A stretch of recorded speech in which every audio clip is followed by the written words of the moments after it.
Hey everybody, it's me, Remy, the comic book poser, and I'm here today to welcome you to Enter the Poserverse. It's Monday, so you know what that means.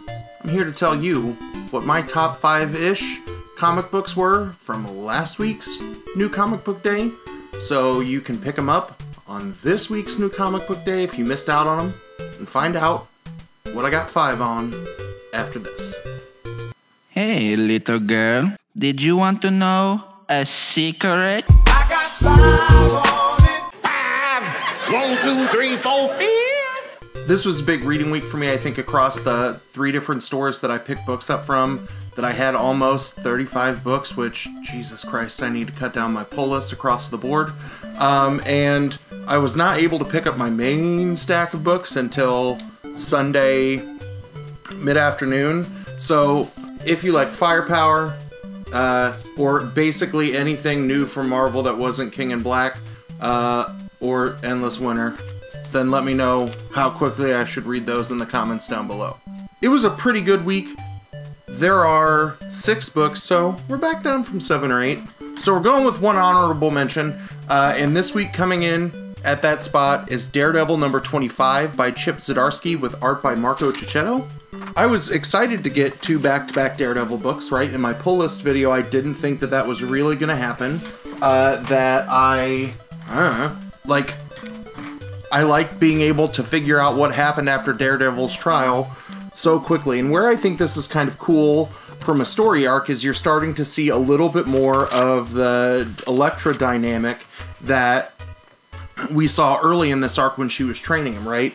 So if you haven't read book 24, then this is a bit of a spoiler, but Murdoch goes to, or Dale Murdoch, Daredevil, Matt, maybe it's his brother, goes to jail for the murder that happened on accident in the first book, and he is kind of coming to terms with being this good example. And there's a lot of conversation about the light and the dark in terms of symbolism, and this is where Elektra talks about the hand versus the fist in terms of like the 2 clusters of groups that she's been associated with, and she breaks into prison to attempt to break Murdoch out, is not able to persuade him to do that. This book flew off of shelves, and everybody says that there's a new character in here, so I'm trying to figure out if it's the reveal that we get in like the last 3 pages, if it's what happens and it's the dude we see on the last page. Is it a brand new character on the very last page? Like, I'm trying to figure out exactly where the super hotness is, but there are a lot of things in this book that are just really, really good, that I think Chip Zdarsky is writing one of my favorite runs of Daredevil that I've read, and I've been playing catch up on Daredevil more than any other character, because I think just the dynamics of him are that fascinating to me. And I think Zdarsky and whoever is doing art with him, because it's changed on a couple of books here or there, but it just continues to be fantastic. Alrighty, now coming in at number 5 from Aftershock Comics is Knock 'em Dead number 1. It's by Elliot Rahal, Mattia Monaco, Matt Milla, and Taylor Esposito on the letters. So I think that cover's kind of cool, right? Seeing the skeleton and then the shadow behind it in terms of the hollow silhouette. But what you see in here is you've got a dude who wants to be a stand-up comic, and he's just terrible and he's bombing, but he keeps doing it. And eventually what happens is he decides that he's, gonna like take a ride with someone to home from a club instead of like waiting on a taxi or an Uber. And this is where the death part comes in. I don't want to, talk about how the main character dies in the first book, but it's kind of significant. And then the after effects of the accidental death are, I think, what's going to set us up for the next couple of issues of this. I know there were a lot of people who were really, really hot on this book, that there were a lot of folks who love indies like I do that have this in their, top book or 2 of the week. And I think the premise is interesting. I think the art is really good. For me, this is going to be something like, will it have to grow on me? Like, I see this kind of being in the same vein as like I Can Sell You a Body, or like the Shit Talk Holmes Dying is Easy story, where I'm partially hooked by the first issue. So we're going to see if by issue 2 and 3 that this becomes one of those things that I'm just foaming at the mouth to read again and again. Coming in at number 4, and I think this is going to get me yelled at by Comic Burrito, Spy Island number 4. It's a Dark Horse comic. It's Chelsea Kane, Lila Maternique, and a few other folks on the book. Everything is coming to a head, and one of the reasons I've loved this book throughout is just the art. I was a huge fan of Man-Eaters in terms of not just kind of the flipping off of the patriarchy and, you know, its own take, its own social commentary, and kind of the era of Me Too. But I love the art. Here's, you know, the inside of the front cover, and it is the mime bringing us up to speed on the story. And that to me is just the kind of absurdity that I love seeing represented in these stories. Now, what happens in here is that we see that, you know, the jig is up for the mime, that we're gonna see, are there threats from a mermaid? Who is the real target? Like, what is the big build to the point of all of the random events that have happened in the Bermuda Triangle? I know that's something weird to say, like, what's going on in the Bermuda Triangle? Nobody knows. That's still kind of what's going on in this book, and I think this embracing of the chaos is pretty good. My favorite panel, or my favorite page in the entire book, is looking at Freud's levels of the human mind, where we've got, like, you know, thoughts and perceptions at the top, Chardonnay storage units in the subconscious level, and then we build down to fears as a giant octopus. I think it was pretty good. I don't know if this is what I was expecting from book 4, that, you know, Spy Island has been towards my top, you know, book or 2 of the week when it's come out each week, but there's something from me where I don't feel like it 100% stuck the landing. It's still a really good book, but there are a couple other things this week that surprised me that were way better than I thought I would be, so maybe it's me artificially moving their spot up the ranking ladder. I don't know. Coming in at number 3, Cue the It's Heavy, number 3, from Vault Comics. It's Max Bemis, Eric Donovan, Chris Peter, and Taylor Esposito. That's back-to-back books? No? Oh, we had a gap, because Esposito did knock him dead. Didn't do Spy Island. But rocking the letters on Heavy. So, we have Bill and Slim teaming up again, that, you know, Bill just kind of has to get past that Slim murdered his wife and him so they could move on. This book is just nuts because we know that the goal of the Heavy is to go through and clean up the timeline, and they meet a character who's like, you know, this heavy shit, and, you know, what you are working towards, you may be being sold like a bag of magic beans. But after that target, it's literally page after page of Slim going through the timeline with Bill and, like, having to kill himself to clean up the timeline, which is just wild. We get a nice hallucinogenic conversation between Bill and his wife again.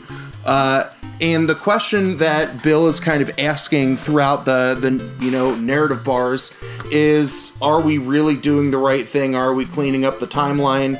Or are we setting up for a weird, you know, alternate universe that's their fault? And you get an answer to that question in a very wild way at the end of book number 3 that makes me really think that Heavy issue 4 that'll come out, what, in January now, is going to be good. But I love this book. And this is the remix cover by Donovan and Daniel. Coming in at number 2, Null is no longer coming. He is finally here. King in Black number 1 is something that we've all been kind of waiting for with bated breath for a while, especially if you've been reading, you know, Venom, Thor, Silver Surfer Black, right? Anything that Cates has had his hands on that is building to the notion that Null is coming. We finally get the payoff, and there were a lot of people who were like, is this going to be huge or is it going to be a flop? It's really, really good. I know there were a lot of people who were afraid to kind of pick up this book because they might not have read Absolute Carnage, might not be up on Venom, and those kinds of things. I think there are two things that can help you. Number one, you could pick up the Marvel Tales Null that came out this week that has those like 3 or 4 key books reprinted together to kind of give you the prologue to the King in Black. But I'm maybe 4 issues behind in Venom, and I had to read this because I knew it was the conductor of the hype train this week, and I really feel like it delivers. And I really think as long as you know A, who Null is, B, who Eddie Brock is, and C, who Dylan Brock is, you're good. Watching Null's power play its way out is absolutely insane. All of the crossovers that we know are coming, the one-off, 2-off books, all make sense because of everybody that you see who is chipping in against Null throughout the first book is really cool. And I just want to show one thing from the middle of the book. If Null can take control of his first enemies, the Celestials, I want to know what's going to happen. Because you have to presume, since 95% of the time the good guys win, the good side wins in Marvel stories, how are they going to take down someone who can literally take down the old gods? I don't know.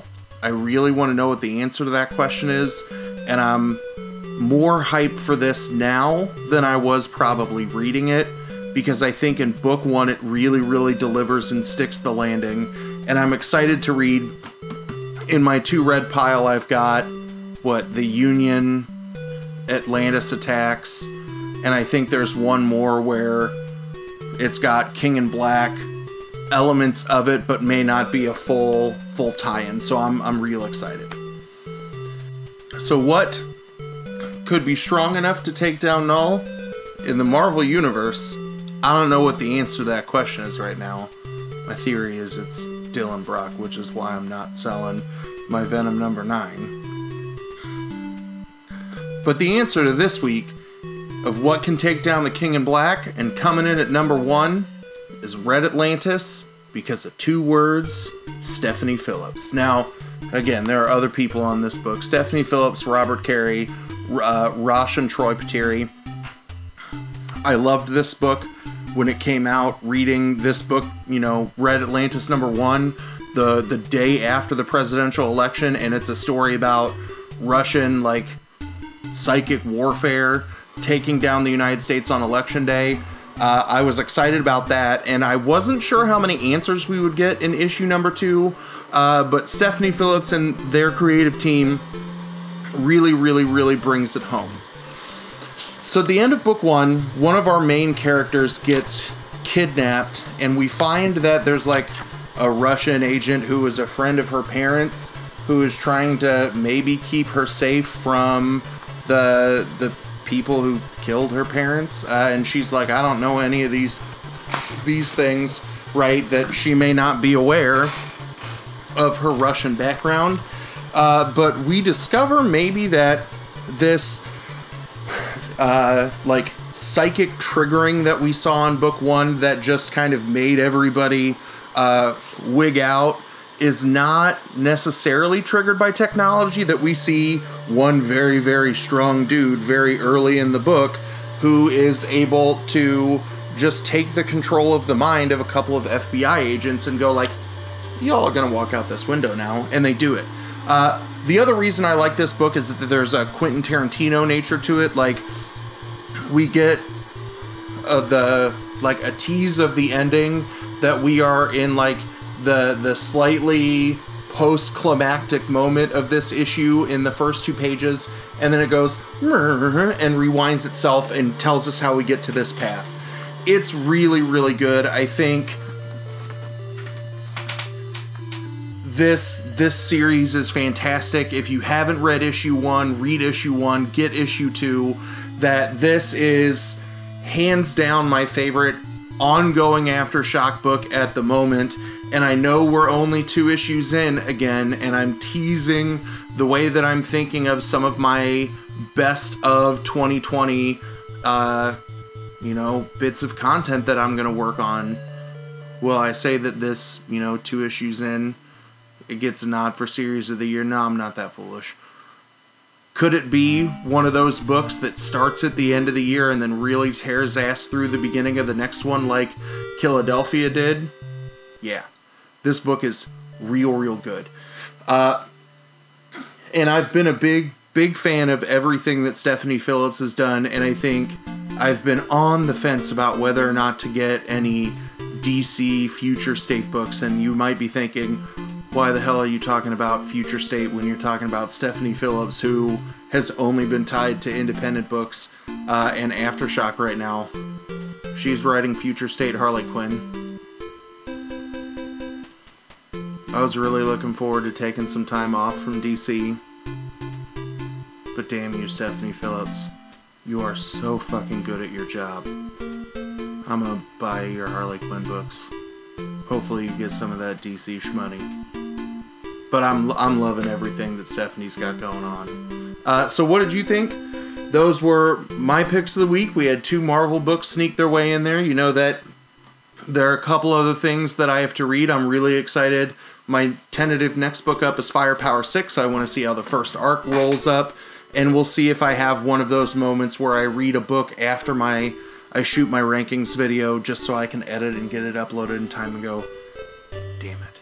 Because I did that last week with, I can't remember the title of the book now, but it was a Source Point Press book. It was a #1 yellow cover with like a black road sign body kind of feel. That was wild. I added it to my pull list afterwards because it was a Saturday pickup when I went to go buy some bags and boards. But real good. I'm rambling. If you missed it dropping this morning, I am part of the 78 channel Christmas box swap. That video, I think, debuted at 8 a.m. this morning, if you're watching this at like noon. So go back and check that out. I got some pretty cool things, so did my kids, that I'm excited to dive into. That it's a continuation of a series that I just started falling in love with, and some pops and some fun things for my kids. So if you like my cute kid content, you'll see them interspersed throughout the video. I don't think I'm going to go live on Wednesday, but Thursday night I will have a live stream where I still don't know what I'm going to talk about yet, but I think one of the things that I'm going to do is unveil the first wave of contestants in Season 2 of Comic Book This or That, the folks who have been confirmed yeses, and talk about some changes to the process.